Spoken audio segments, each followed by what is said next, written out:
You know, one of the most popular, maybe misconceptions in the whole spiritual New Age scene is this pursuit for the, oh, gotta go for the white light. Only gotta do the light side.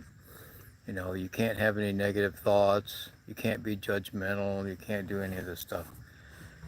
People, that's just so unbalanced. It's ridiculous. Some of the big disasters I see in the New Age scene, metaphysical, spiritual scene, is when people are going so far onto the light side, stay away from their dark side, negative energies and all this. It's just like tips the scale.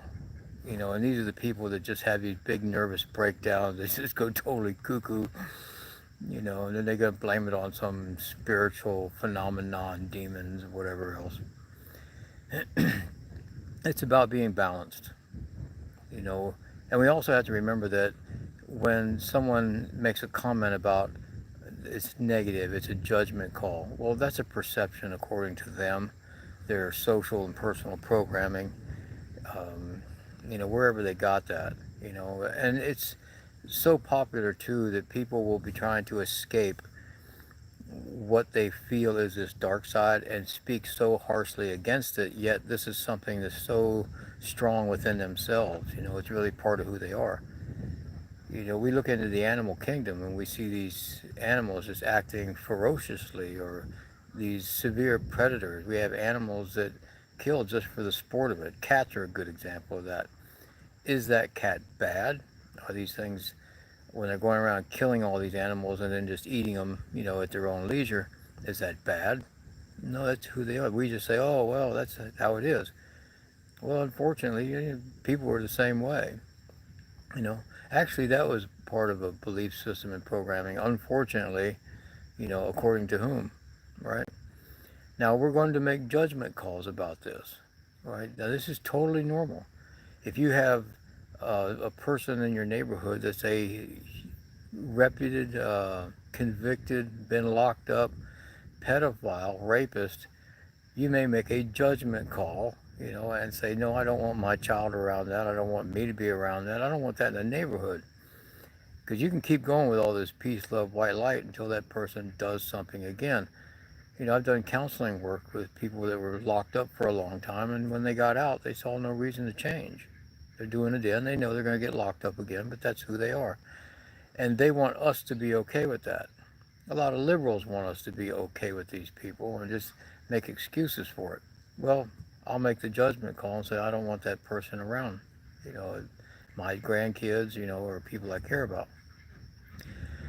And yeah, if they continue that, if they would do that behavior around people that I care for, or what I would deem as an innocent person that doesn't need to be victimized, then I will show them some serious dark side negative energy from within myself. So when you're trying to find a good shamanic teacher, or you want to do an apprenticeship, you have to have somebody that's guiding you that's okay with being balanced, that's okay with their alleged dark side, their perceived dark side. And because one of the things that that person's going to do is take you through yours. And you may have these desires, you may have these thought forms, you may have fantasies, you may have all these things that keep coming up in your mind, that you try to pray that you're not going to have these things anymore. You're not going to want to do these things. You want to get rid of these thoughts. Well, maybe you shouldn't. Maybe you should go a little bit deeper and explore them. At least try and figure out where they're from. Maybe it is a part of who you are. Maybe it is part of your personality and you were trained to reject it, to fit into whatever. I'm going to repeat something. It's just that one of the things that shamans do is we keep people's secrets. We're kind of like the same thing that priests. People will tell us things and they don't go past us. We might share them with other shamans within our very, very tight circle so we can further explore this with the person, because I don't know all avenues of everything. So I might share it with some really trusted people that I know that are not going to share it if I say don't say anything, because our goal is for that person we're working with to be the most complete and self-satisfied human being possible. So we will sometimes join somebody on a journey and take them through their dark side, participate with that dark side, so they can get to know them a little better. And we're also the safety net. We make sure they don't get to a point where they're going to cause damage to themselves or someone else.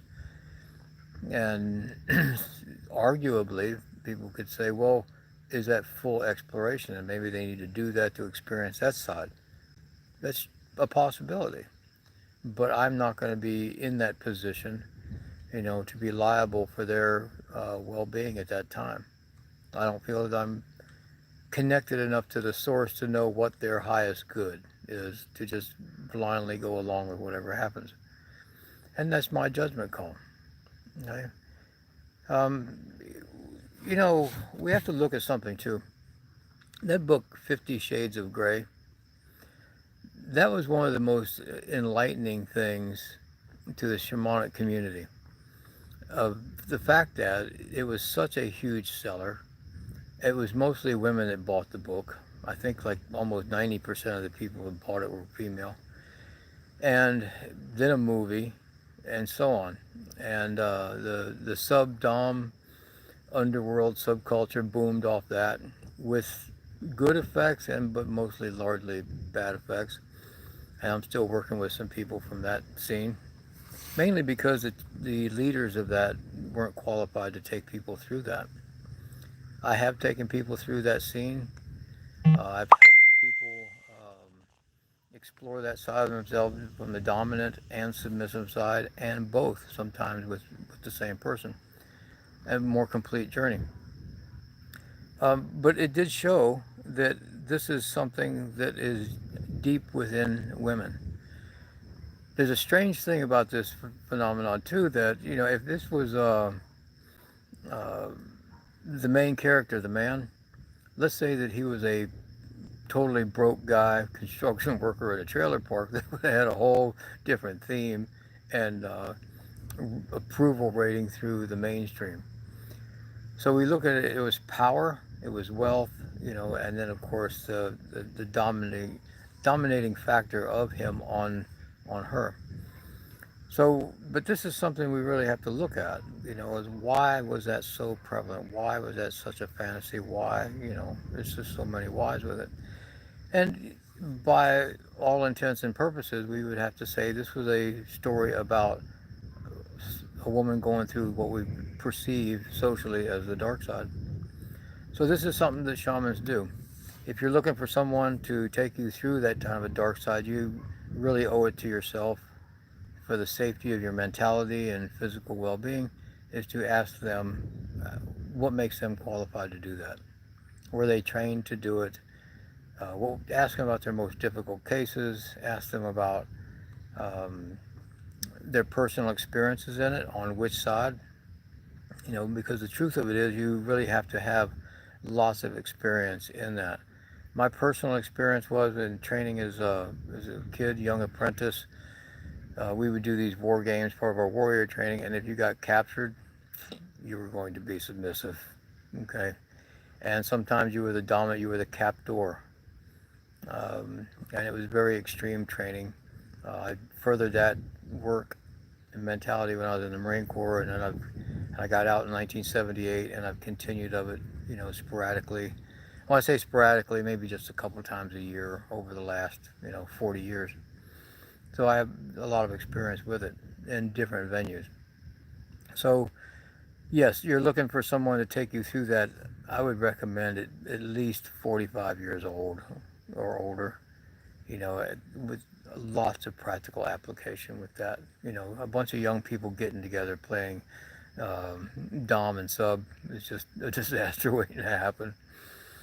So, but the point of all this is just really reevaluate yourself, about what you're deeming or calling yourself negative aspects, your dark side, and so on, and realize that it's a part of you for whatever reason, whether it's from just inherent of who you are, characteristics you're born with in your personality naturally, or things that had happened through your life that shaped that part of your personality to live within you. But, one of the biggest jumps somebody can make is self-acceptance. Even if you see things in yourself that you don't like, if you make a plan to work through it and accept the process, be honest about it, because that's a big thing too. People are almost never honest with themselves, and therefore we know as shamans you're never going to be honest with us, and we can only take you to a certain point, and that's that, until you get through that. But if you guys have any questions, write me at shamaniclodge@gmail.com. I try to get back with people as soon as I can. I promise I'm going to get on my blog site, blueplanetshaman.com, and get more in there, and I just gave you that. So somebody asking for contact information. I'll say it again, shamaniclodge@gmail.com, and I promise I will get onto my blog site, blueplanetshaman.com, and write some things in there for people who still like to read. By the way, for my friends in Europe, Orsi Carolina Rossi, also known as Orsi or Shamanic Woman on a few pages, is in the Dusseldorf, Germany area. She's been traveling around, and she's going to be going into Nederland soon.